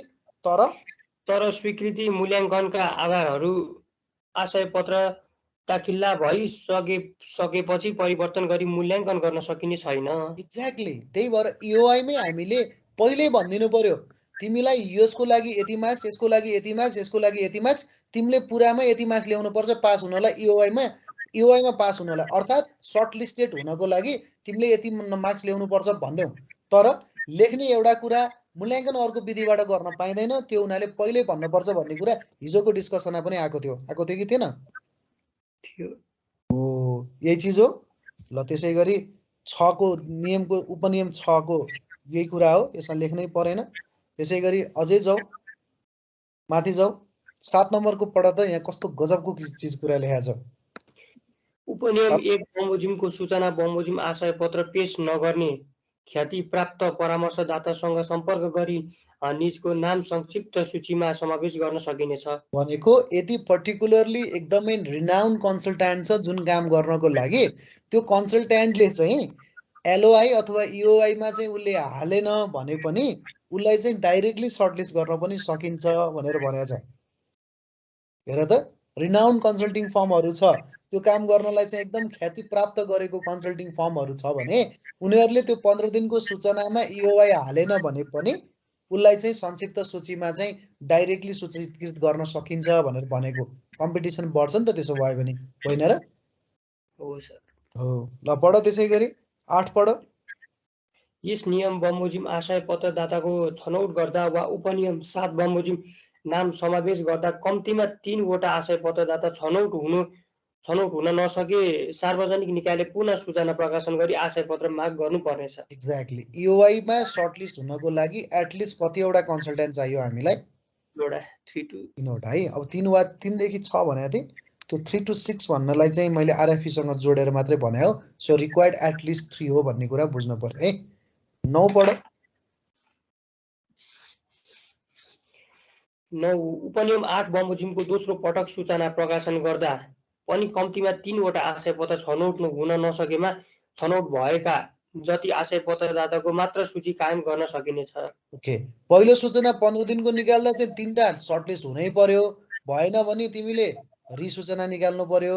रिसूचना निकाल्दाखेरि पनि यदि कन्सल्टेन्टको संख्या बढेन भने चाहिँ जति छ त्यतिलाई नै चाहिँ तिमीले सूचीकृत गर्नुपर्ने भयो। ठिक? यस सर। 10 को पढ। यस नियम बमोजिम तयार भएका सूचीको जानकारी सार्वजनिक निकायले आशय पत्र पेश गर्न सबै आशय पत्रदातालाई दिनुपर्नेछ। EOI सबमिट गर्ने हरेक कन्सल्टेन्टलाई चाहिँ इन्फर्मेसन पुग्ने गरेर EOI हामीले सर्टलिस्ट गऱ्यौँ, इभ्यालुएट गऱ्यौँ, फलानु फलानु फलानु चाहिँ सर्टलिस्टेडमा परे, यो सूचना चाहिँ सबैको चाहिँ सार्वजनिक जानकारीको लागि गराइन्छ भनेर सबैलाई जानकारी दिनु पर्यो। 11 उपनियम 2 बमोजिम परामर्श सेवाको खरिदको हकमा विदेशी आशय पत्रदाताले स्वदेशी परामर्शदाता व्यक्ति फर्म वा कम्पनीसँग संयुक्त उपक्रम गरेमा त्यस्तो विदेशी आशय पत्रदातालाई प्राथमिकता दिन सकिनेछ। ओके, त्यो चिजहरू मैले यहाँ लेखेको छैन। त्यसरी 13 पढ। त्यसै तर बाँकी म पढिदिन्छु। तर यसरी संयुक्त उपक्रम कायम गर्दा दोहोरो पर्ने गरी संयुक्त उपक्रम गर्न सकिने छैन भनेको एउटै कन्सल्टेन्टले धेरैवटासँग जेबी गर्न पाउँदैन भन्ने कुरा हो। त्यसै गरी चाहिँ उपनियम 5 बमोजिम क्षमताको मूल्याङ्कन गर्दा परामर्श सेवाको कुल लागत अनुमानको 150% नबढ्ने गरी हुने कारोबार टर्नओभरको आधार लिनुपर्छ भनेको छ। टर्नओभर पनि माग्न सकिन्छ भन्ने कुरा हो। त्यसै गरी 13 मा छनौट गर्दा नियम 54 क बमोजिम अवधिभित्र कार्य सम्पन्न हुनेको बिड भ्यालिडिटी पिरियडभित्र गर भनेको छ, अर्थात् EOI को भ्यालिडिटी पिरियडभित्र। त्यसै गरी नियम बमोजिम आशय पत्र छनौट गर्दा कुनै आशय पत्र आफूले प्राप्त गरेको अङ्क र छनौट पर्न नसकेको कारण सार्वजनिक निकायसँग माग गरेमा कोही सर्टलिस्ट भएन भने उसले चाहिँ 5 दिनभित्र उसले प्राप्त गरेको अङ्क र छनौट हुन नसकेको कारण चाहिँ आशय पत्रदातालाई चाहिँ हामीले क्लियरिफाई दिनुपर्छ भन्ने कुराहरू चाहिँ त्यही नै हो। सो इनफ्याक्ट EOI को लागि छुट्टै क्राइटेरिया छ। EOI को क्राइटेरियालाई छुट दिएको छ। मुख्य EOI को क्राइटेरियामा हेर्ने हो भने तिमीले नियम 70 को उपनियम 5 मा लेखेको कुरा नवीन फेरि पढ त। EOI को क्राइटेरियाहरू चाहिँ हेर्नको लागि उपनियम 5 लाई फेरि पढ त। यस नियम बमोजिम पर्न आएका आशय पत्रदाताको योग्यता, अनुभव र क्षमता समेत मूल्याङ्कन गरी सार्वजनिक निकायले आशय पत्रदाताको योग्यता, अनुभव र क्षमता मूल्याङ्कन गर्ने आधार समेत यकिन गरी त्यस्तो परामर्श सेवा दिन सक्ने आशय पत्रदाताको छनौट गर्नुपर्नेछ। हो, सार्वजनिक निकायलाई छुट दियो। उसले 3वटा क्राइटेरिया चाहिँ तिमी हेर भन्यो। एउटा उसको क्वालिफिकेसन, उसको एक्सपिरियन्स र उसको क्यापासिटीको एसेसमेन्ट हो। अब यो एक्सपिरियन्सलाई हेर्ने त्यो त काम अनुसार फरक हुन्छ। अघिको खानेपानीको हेर्दा उसले के भन्यो, ऱ्यापिड स्यान्ड फिल्टर बनाएको छ भने यति, खानेपानीको ओभरहेड ट्याङ्की बनाएको छ भने यति मार्क्स, स्ट्रक्चर डिजाइन गरेको छ भने यति मार्क्स भनेर उसले आफैले टुक्राएको हो कि न? हो, यो भनेको ब्रोडर दियो तिमीलाई। यो ब्रोडर दिएको चाहिँ क्राइटेरियालाई पब्लिक एन्टिटीले के गर्न पर्यो भन्न त साथी हो, त्यसलाई डिभाइड गरेर विभिन्न चरणमा चाहिँ लिएर जान सक्छ। सो यो भनेको नितान्त रूपमा EOI हो भन्ने कुरा हो। ठिक छ। अब प्रपोजल EOI भएर सर्टलिस्ट भयो। यहाँ फेरि हेर त, EOI भएर सर्टलिस्ट भयो। सर्टलिस्ट भइसकेपछि अब RFP को डकुमेन्ट तयार गर्नु पर्यो, सोलिसिटेसन दि प्रपोजलको डकुमेन्ट। प्रपोजलको डकुमेन्ट तयार गर्ने भनेको नियम 71 सँग रिलेटेड कुराहरू हो। अब म सर भनिदिन्छु। आफ्टर सर्टलिस्ट भयो, कन्सल्टिङ फर्म सर्टलिस्ट भएपछि अब पब्लिक एन्टिटीले रिक्वेस्ट फर प्रपोजल पठाउँछ। रिक्वेस्ट फर प्रपोजल पठाउँदाखेरि फ्री अफ कस्ट पठाउने हो। त्यसमा सर्टलिस्टेडमा भएका प्रपोजल हालेका प्रपोनेन्ट्सहरू सबैलाई 30 दिनको पिरियड दिएर रिक्वेस्ट फर प्रपोजल पठाउनु पर्यो। र रिक्वेस्ट फर प्रपोजलको डकुमेन्टमा के हुनुपर्छ भने चाहिँ नियम 71 सँग सम्बन्धित विषय हो। नियम 71 सँग सम्बन्धित विषयको लागि नवीनले फेरि पनि पढ्दै अब नियम 71 मा आइपुग्यौँ हामी। प्रस्ताव माग गर्ने। ल पढ त। सुरुदेखिको छ नियम 1 देखि हो। नियम 170 बमोजिम संक्षिप्त सूची तयार भएपछि सार्वजनिक निकायले सो सूचीमा परेका आशय पत्रदाताहरूलाई प्रस्ताव सम्बन्धी कागजात हुलाक, कुरियर वा व्यक्ति वा विद्युतीय सञ्चार माध्यम मार्फत पठाई 20 लाख रुपियाँसम्म लागत अनुमान भएको खरिदको लागि कम्तीमा 15 दिन वा 15 दिन र सोभन्दा बढी लागत अनुमान भएको खरिदको लागि कम्तीमा 30 दिनको समय दिई निजहरूबाट प्रस्ताव माग गर्नुपर्नेछ। त्यसरी पठाइने प्रस्ताव सम्बन्धी कागजातको कुनै शुल्क लाग्ने छैन। त्यही हो नि, यहाँ मैले एटलिस्ट 30 डेज लेखेको चाहिँ त्यो 20 लाखको सीमालाई यहाँ किन भन्नु भनेर नलेखेको हो। सो एटलिस्ट 20 लाखसम्मको भए 15 दिनको देऊ टाइम, होइन भने कति दिनको टाइम देऊ? 30 दिनको। 30 दिनको। अब 2 नम्बर पढ, फ्री अफ कस्ट पनि भन्यो है, बिना शुल्क है। र अब 2 नम्बरको उपनियम 2 पढ। प्रस्ताव सम्बन्धी कागजातमा ऐनको दफा 31 मा उल्लेखित कुराको अतिरिक्त सार्वजनिक निकायले देखाएका कुराहरू उल्लेख गर्नुपर्नेछ। ल व्हाट आर दे?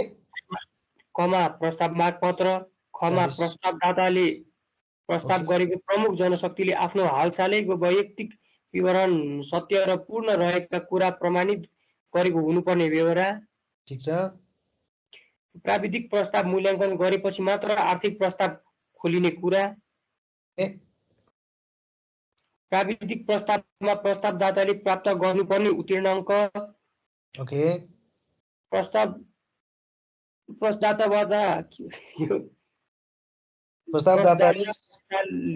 सम्बन्धित कामको लागि आफ्नो छुट्टै कार्य योजना तथा जनशक्ति प्रस्ताव गर्न सक्ने वा नसक्ने। प्रस्तावदाताले कार्यक्षेत्रगत शर्तमा टिप्पणी गर्न सक्ने वा नसक्ने। कार्यक्षेत्रगतमा भनेको टिओआरमा कमेन्ट गर्न पाउने कि नपाउने। प्रस्तावित कार्य गर्न आवश्यक पर्ने रकम बिहोर्ने स्रोत। ती सबै कुराहरू राख्ने हो भने चाहिँ यो सबै कुराहरू यसमै लेखेको छ है। इन्फर्मेसनहरू सबै दिनुपर्ने कुराहरू यसमै लेखिसकेका छौँ हामीले। म्याटरहरूदेखि लिएर एभ्रिथिङ, मिनिमम पास गर्ने कुरादेखि लिएर सबै कुराहरू, प्रपोनेन्टले चाहिँ कमेन्ट गर्न पाउने कि नपाउने, स्रोत कुन हो, ती सबै कुराहरू चाहिँ प्रस्तावदातालाई चाहिँ हामीले आरएफपीमा खुलाउनुपर्छ भनेर भन्छ। अब त्यति गरिसकेपछि अब त्यो 3 मा पनि कुराहरू त्यस्तै छ। 4 मा चाहिँ कुन कुन हकमा चाहिँ के गर्ने भन्ने कुरा छ। यो हिजो पनि कुरा गरेका थियौँ हामीले। क्युसिबिएसको हकमा भयो भने के, क्युबिएसको हकमा भयो भने के भन्ने कुरामा। र त्यसै गरी अब एकैचोटि उपनियम 6 पढ त। उपनियम 6 त्यसैको। हजुर। प्रस्ताव सम्बन्धी कागजातमा परामर्शदाताको छनौट गर्न, अङ्कभार उल्लेख गर्न, सार्वजनिक निकायले देखाए बमोजिमको अङ्कको सीमा ननाग्ने गरी कामको प्रकृति र जटिलता अनुसार उपयुक्त अङ्क उल्लेख गर्नुपर्नेछ। कमा प्रस्तावदाताको खास कामको अनुभव, कुल अङ्कको 25% एक्सपिरियन्स। त्यसपछि कार्य सम्पादन गर्न तरिका र कार्यक्षेत्रगत शर्तप्रतिको प्रभावग्राहिता, कुल अङ्कको 20 देखि 35% सम्म। ठीक छ। मुख्य जनशक्तिको योग्यता र अनुभव। ओके। कोर ह्युमन रिसोर्सेसको क्वालिफिकेसन प्रपोज्ड। त्यसै गरी त्यसको अङ्क 30 देखि 60% सम्म। प्रविधिक हस्तान्तरण वा तालिम, कुल अङ्कको 10% सम्म। Exactly, technology transfer. र म पनि पढ्देऊ स्वदेशी जनशक्तिको सहभागिता, कुल अङ्कको 10% सम्म। एक्ज्याक्टली, त्यो भनेको यही चिज रहेछ। यहाँ अङ्ग्रेजीमा जे लेखेको छु त्यही नै। अब त्यसपछि फेरि फर्केर आऊ, उपनियम 4 पढ। उपनियम 4 उपनियम 3 बमोजिम अङ्कभार उल्लेख गर्दा देखाए बमोजिम गर्नुपर्नेछ। प्रस्तावको छनौट, गुणस्तर र लागत विधि अपनाइ गरिने भएमा कामको प्रकृति र जटिलता अनुसार प्राविधिक तथा आर्थिक प्रस्तावको कुल अङ्कभार 100 हुने गरी र त्यस्तो कुल अङ्कभार मध्ये प्राविधिक प्रस्तावको कुल अङ्कभार 70 देखि 90 र आर्थिक प्रस्तावको अङ्कभार 30 देखि 10 सम्म हुने गरी निर्धारण गर्नुपर्नेछ। त्यो भने कुन केसको लागि? क्वालिटी एन्ड कस्ट बेस्ड सेलेक्सनको लागि। तर त्यो बाहेक खपड प्रस्तावको छनौट गुणस्तर विधि, निश्चित बजेट विधि र न्यून लागत विधि अपनाइ गरिने भएमा प्राविधिक प्रस्तावको कुल अङ्कभार 100 हुने गरी निर्धारण गर्नुपर्नेछ। भनेपछि यो क्युबिएस, एफबिएस और एफसिएस र एलसिएस को हकमा चाहिँ टेक्निकल मात्रै 100% हुने भयो। क्युसिबिएस को लागि चाहिँ टेक्निकल 70 या फाइनेन्सियल 30 या टेक्निकल 80 फाइनेन्सियल 20 यसरी हुने भयो हो। अब यी मध्येको एउटा नलेजको लागि यी मध्येको क्युबिएस कस्तो बेलामा प्रयोग गर्छौँ त भन्दा यी मध्येको पनि क्युसिबिएस चाहिँ वाइडली एडप्टेड मेथड भयो, एकदमै वाइडली एडप्टेड। ती मध्ये पनि क्युबिएस चाहिँ कस्तो बेलामा प्रयोग गर्छौँ त भन्दा जब काम चाहिँ एकदमै प्रकृति चाहिँ जटिल छ, बिल्कुल नयाँ खालको काम छ, इम्प्लोयर पनि त्यति धेरै जानकार छैन त्यस्तो कामको लागि भने चाहिँ उसले कस्टलाई त्यति हेर्दैन, क्वालिटी चाहिँ खोज्छ भनेर उसले क्वालिटी बेस्ड सेलेक्सनमा जानुपर्छ है, त्यो अनुसारको हुन्छ। अब स्कोरको वेटेजको अनुसार हेऱ्यो भने क्युसिबिएसको हकमा 70 देखि 90 टेक्निकललाई, 30 देखि 10 फाइनेन्सियललाई, त्यही जे भनेको छ त्यही नै लेख्या हो यहाँ हो। त्यस्तै क्युबिएस, एफबिएस र एलसिएसको हकमा चाहिँ टेक्निकलको चाहिँ 100 भयो। ठिक छ। यदि अब अर्को पनि पढ्देऊ त, उपदफा 5 उपनियम 5 पनि पढ्देऊ त त्यसको। यदि निश्चित बजेट विधि हो भने चाहिँ उपनियम 5 निश्चित बजेट विधिबाट परामर्शदाताको छनौट गर्न प्रस्ताव आह्वान गर्दा उपलब्ध बजेट प्रस्तावमा खुलाउनु पर्नेछ। एक्ज्याक्टली। यदि निश्चित बजेटबाट गरियो भने चाहिँ कति बजेट हो भनेर प्रपोजलमै खुलाउनु पर्यो। अब इन्डिकेट गर्दाखेरि चाहिँ विभिन्न चाहिँ टेक्निकल प्रपोजलको वेटेजको लागि अघि उसले भनिसकेको छ, कन्सल्ट्यान्टको स्पेसिफिक एक्सपिरियन्सलाई हेर्ने हो भने 25% सम्म लिन सकिन्छ। मेथोडोलोजी अफ पर्फर्मेन्स र टिओआरको रेस्पोन्सिभनेसको लागि 20 देखि 35% सम्म लिन सकिन्छ। क्वालिफिकेसन र एक्सपिरियन्स अफ की ह्युमन रिसोर्सेसको 30 देखि 60% सम्म लिन सकिन्छ। टेक्नोलोजी ट्रान्सफरको लागि 10% लिन सकिन्छ भने यदि नेटिभ ह्युमन रिसोर्सेसलाई प्रयोग गरेर चाहिँ यदि आइसिबीको हकमा भने चाहिँ यसलाई छुट्टै 10% को रूपमा लिन सकिन्छ र टोटल टेक्निकल चाहिँ 100% बनाएर हेर्न सकिन्छ। यसको आधारमा 70 हो भने 70 मा कन्भर्ट गर्नु पर्यो, 80 हो भने 80 मा कन्भर्ट गर्नु पर्यो र टेक्निकल पनि पास हुनको लागि कति मार्क्स ल्याउनु पर्छ भन्ने कुरा चाहिँ खुलाउनु पर्यो। उत्तीर्ण हुनलाई कति अङ्क चाहिन्छ भन्ने कुरा चाहिँ खुलाउनु पर्ने हुन्छ। अब एकचोटि 7, 8 र 9 पनि पढ्देऊ अनि त्यसपछि आएर हामीले ओपनिङ अफ प्रपोजलमा जाने। 7 को उपनियम पढ त। उपनियम 6 को खण्ड 9 मा उल्लिखित अङ्कभार राष्ट्रिय स्तरको प्रस्तावको हकमा लागू हुने छैन। भनेको यदि नेसनल कम्पिटिटिभ बिडिङ हो भने यो वाला छ नि participative of the native human resources त्यो लागू हुँदैन। 8 पढ्देऊ। उपनियम 6 8 को है। उपनियम 6 मा उल्लिखित सबै मूल्याङ्कनका आधारलाई 3 वटा उप आधारमा विभाजन गरी सो बाबतको अङ्क समेत निर्धारण गर्नुपर्नेछ भनेको कुरा के बुझ भने तिमीहरूले यदि यो अनुसारले हामीले एक्सपिरियन्सको राख्छौँ भने यो एक्सपिरियन्स भित्र पनि 3टा सब क्राइटेरिया बनाउन सकिन्छ। जस्तै experience in working in Terai region अथवा experience working in hilly region होला, एक्सपिरियन्स वर्किङ इन फलानु खालको प्रोजेक्ट, एक्सपिरियन्स वर्किङ विथ फलानु खालको अर्गनाइजेसनमा भनेर 3 वटामा 4 वटामा 3टामा यसलाई फर्दर डिभाइड गर्न सकिन्छ। त्यो भन्न खोजेको हो। यसलाई चाहिँ अन्य सब क्राइटेरियाहरू बनाउनु पर्छ भन्ने कुरा हो। त्यो चाहिँ आवश्यकता अनुसार क्लाइन्टले इम्प्लोयरले आवश्यकता अनुसार सब क्राइटेरियाहरू बनाउँछ। र अब 9 पढ्देऊ त। 9 उपनियम 3 बमोजिम अङ्कभार उल्लेख गर्दा उत्तीर्णाङ्क समेत उल्लेख गर्नुपर्नेछ। हरेक टेक्निकल प्रपोजलको उत्तीर्णाङ्क कति हो या कति आयो भने पास हुन्छ भन्ने कुरा चाहिँ पहिले खुलाउनु पर्यो टेक्निकल प्रपोजलमा। ठिक छ ल, यहाँसम्म भयो। अब प्रपोजल हाले। अब प्रपोजल हालिसकेपछि हामीले ओपन गर्नु पर्यो प्रपोजलको। फेरि एकचोटि सम्झ्यौ त साथी हो, हामी कहाँ थियौँ भने यसमा चाहिँ अघि जस्तो बनाएको छैन कि त्यही भएर त्यति राम्रो देखिँदैन है। अब आरएफपीको डकुमेन्ट पनि भयो, त्यसपछि रिक्वेस्ट फर प्रपोजल पनि पेश गर्नुभयो। अब हामी ओपनिङमा जाँदैछौँ। ओपनिङको हकमा चाहिँ के गर्ने त ल। अब ओपनिङ, अब एक्सपायरी डेट आइसकेपछि प्रस्तावलाई खोल्छौँ। प्रस्तावलाई खोल्ने भनेको कुरा चाहिँ के हो त भन्दाखेरि कुन कुन प्रस्ताव पहिला खोल्ने भन्दा दुईटै प्रस्ताव टेक्निकल र फाइनान्शियल चाहिँ छुट्टा छुट्टै हुन्छ। त्यो छुट्टा छुट्टै भएकोमा पहिला चाहिँ टेक्निकल खोल्छौँ। टेक्निकल खोलिसकेपछि त्यो टेक्निकल प्रपोजलमा खोल्ने बेलामा फाइनान्शियललाई ओपन गर्ने होइन, फाइनान्शियल इन्भेलपमा भएकोलाई छुट्टै राख्ने हो। टेक्निकल पहिला खोल्ने र टेक्निकल इभ्यालुएसन गर्ने। टेक्निकल इभ्यालुएसन गरिसकेपछि टेक्निकलमा कसले कति कति मार्क्स ल्यायो त्यो टिप्ने। अब टेक्निकल खोलेर टेक्निकलमा कति कति मार्क्स ल्यायो टिपिसकेपछि अब फाइनान्शियल खोल्ने। फाइनान्शियल खोल्दाखेरि कसले कति कति हाल्यो भनेर हेर्नु पर्यो। फाइनान्शियलमा यदि QCBS को मेथडबाट हो भने जसको लोएस्ट फाइनान्शियल छ उसको 20% हो। यदि होइन भने वेटेज निकाल्नुपर्छ भन्ने कुरा हिजो पनि पढेर सुनेको थियौँ हामीले। टेक्निकल प्रपोजल चाहिँ पहिला इभ्यालुएसन गर्नु पर्यो।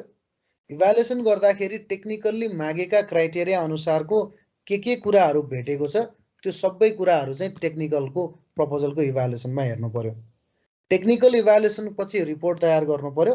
टेक्निकल प्रपोजलको पास र फेल हेरिसकेपछि र उत्तीर्णाङ्क कति आउँछ, जो पास भएको छ पास भएकोहरूको मात्रै हामीले फाइनान्शियल खोल्ने हो। फाइनान्शियल खोल्ने बेलामा जो पास भएको छ त्यसको मात्रै खोल्ने हो है। अब फाइनान्शियल खोल्ने, फाइनान्शियल खोल्दाखेरि चाहिँ कसले कति कतिमा चाहिँ त्यो प्रपोज गरे रहेछ त्यो सबै टिप्नु पर्यो। अब त्यो टिपिसकेपछि चाहिँ हामीलाई के सजिलो हुन्छ त भन्दा योभन्दा धेरै उता जानै परेन। यदि टेक्निकल खोल्ने र फाइनान्शियल खोल्ने भन्ने कुराहरू त बुझेकै छ। यो कुराहरूको यस्तो धेरै डिटेलमा यहाँ मैले पढाइराख्नै पर्दैन, सबै सम्झिसकेका विषय भएको कारणले म सिधै फेरि यसमा आएँ। टेक्निकल खोल्दाखेरि अब यो चारवटा मेथड मध्ये एउटा कुरा त हो हाम्रो लागि। यदि QCBS को मेथड हो भने टेक्निकल खोल्यो, टेक्निकलको मार्क्सलाई ऱ्याङ्किङ गर्यो, जसको उत्तीर्ण भएको छ ती कन्सल्ट्यान्टहरूलाई उत्तीर्ण भयो भन्नु पर्यो। उनीहरूले जति प्राप्त गरेको टेक्निकलको मार्क्स छ त्यो मार्क्सहरू टिप्नु पर्यो। त्यसपछि जो टेक्निकल्ली पास भयो त्यसको फाइनान्शियल खोल्नु पर्यो। यसमै लेखा छ नि हेर न, ठ्याक्कै प्रोसेस ठ्याक्कै लेखिदिएको छ। यी मैले सट्टै लेखिदिएको छ हेर त, स्टेपै लेखाएको छ यसमा। जो टेक्निकल्ली पास हुन्छ, टेक्निकल्ली पास भएकोहरूको फाइनान्शियल ओपन गर्छौँ। जो टेक्निकल्ली पास हुँदैन उसको फाइनान्शियल हामीले फिर्ता गरिदिन्छौँ। टेक्निकल्ली पास भएको या टेक्निकल्ली चाहिँ उत्तीर्णाङ्क ल्याएको या पास मार्क्स ल्याएको कन्सल्ट्यान्टको फाइनान्शियल ओपन गऱ्यौँ। फाइनान्शियल ओपन गरेपछि उसको फाइनान्शियलको भ्यालु हेऱ्यौँ। अब जसको लोएस्ट फाइनान्शियलको भ्यालु छ त्यसको 20% छ भने जति वेटेज छ त्यो वेटेज अनुसारको पुरै अङ्क त्यसले पायो र अरू टेक्निकललाई चाहिँ जति वेटेजमा कन्भर्ट गर्ने हो त्यसलाई गुणान गर्ने हो।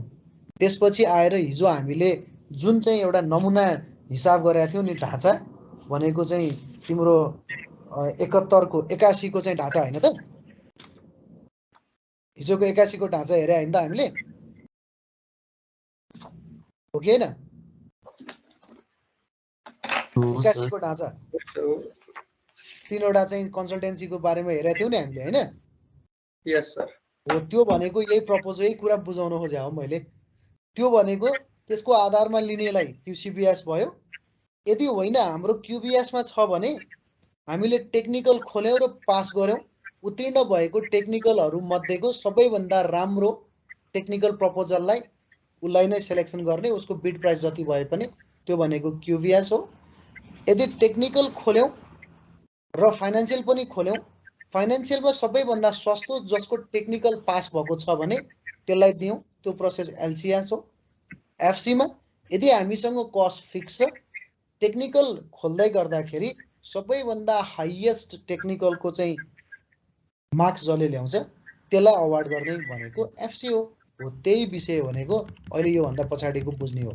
यो यहाँ पढाइराखेर कराइराख्नुभन्दा ठ्याक्कै मैले भनिदिएपछि बुझ्ने भएको कारणले पहिला ओपनिङ अफ प्रपोजल, त्यो ओपनिङ गर्दाखेरि टेक्निकल इभ्यालुएसन गर्नु पर्यो। इभ्यालुएसन गरेको टेक्निकलको रिपोर्ट तयार गर्नु पर्यो। इभ्यालुएसन भइसकेपछि नोटिस दिनु पर्यो, तिमीहरू टेक्निकल्ली चाहिँ फलानु फलानु फलानु चाहिँ पास भयो है भनेर उनीहरूलाई नोटिस दिनु पर्यो। नोटिस दिने क्रममा चाहिँ अब हामी टेक्निकल पास भएकोहरूको फाइनान्शियल यो दिन खोल्छौँ है भनेर भन्नु पर्यो, किन फाइनान्शियल बुझाइसकेको छ पहिल्यै। त्यसपछि फाइनान्शियल ओपन गर्नु पर्यो। फाइनान्शियल ओपन गरिसकेपछि त्यसलाई पनि इभ्यालुएट गर्नु पर्यो। अब इभ्यालुएट गरिसकेपछि चाहिँ हामीसँग यदि QCBS को अवस्थाबाट चाहिँ इभ्यालुएसन गर्ने हो भने यो मेथड लगाउनु पर्यो, ठ्याक्कै जुन हिजो पढेको क्युसिबिएसबाट क्युसिबिएस थ्रुबाट वेटेज एभरेज चाहिँ सबभन्दा बढी जसको छ त्यसलाई लिने हो। एलसिएसबाट गर्यो भने अघि हिजो पनि यो कुरा भन्दैकै थिएँ, जसको सस्तो हालेको छ उसले पाउँछ। यदि चाहिँ होइन हाम्रो त्यो चाहिँ क्युसिबिएसबाट होइन, यदि चाहिँ भनौँ न अर्को मेथडबाट छ भने त्यसलाई त्यही अनुसारको मेथडबाट चाहिँ जानुपर्छ भनेर मैले हिजै भनेको छु।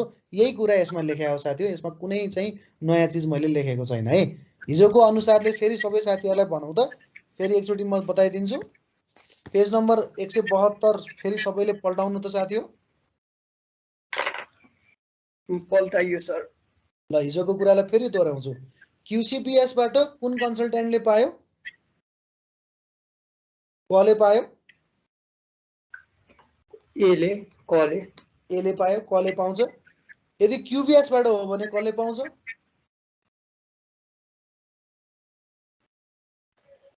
एले नै पाउने भयो। एले नै पाउँछ। टेक्निकली आइछ, उसको बिडर प्राइस जति छ त्यसलाई अनुसार दिन्छौँ नेगोसिएसन गरेर। यदि लिस्ट कस्ट सिलेक्सन हो भने कसले पायो? जुनको कस्ट मिनिमम छ भनेको गको मिनिमम छ, यो छ कि छैन। फिक्स कस्ट भयो भने कसले पाउँछ? फिक्स कस्ट हो भने कले नै पाउने भयो नि। कले नै पाउँछ हो। यो भनेको चिज ठ्याक्कै मेथड अनुसारको हुन्छ भन्ने कुराहरू। ल यति चिज हो कन्सल्टिङ सर्भिसेसमा। अब यो रिक्वेस्ट फर प्रपोजलको फर्मेट हो है साथी। यो चाहिँ मैले अघि नै जुन तिमीहरूलाई देखाएँ नि आरएफपी डाउनलोड गरेर, त्यो आरएफपी को फर्मेट देखाएको हो। यो फर्मेटमा जे छ त्यही कुरालाई यसमा राखेको। ल यति त हो कुनै कन्सल्टिङ सर्भिसेसमा। अब त पर्फेक्ट भइएन कन्सल्टिङ सर्भिसेसको बिडिङ डकुमेन्ट तयारदेखि लिएर यसलाई चाहिँ कसरी इभ्यालुएसन गर्छ भन्नेदेखि लिएर अवार्ड्स गर्नेसम्म आइडिया आएन त? के आएन? आयो सर, आयो। ल यसमा केही छ दावा तिम्रो भनाइ? छैन सर, एकदम ठिक छ। योगेश भाइ के छ?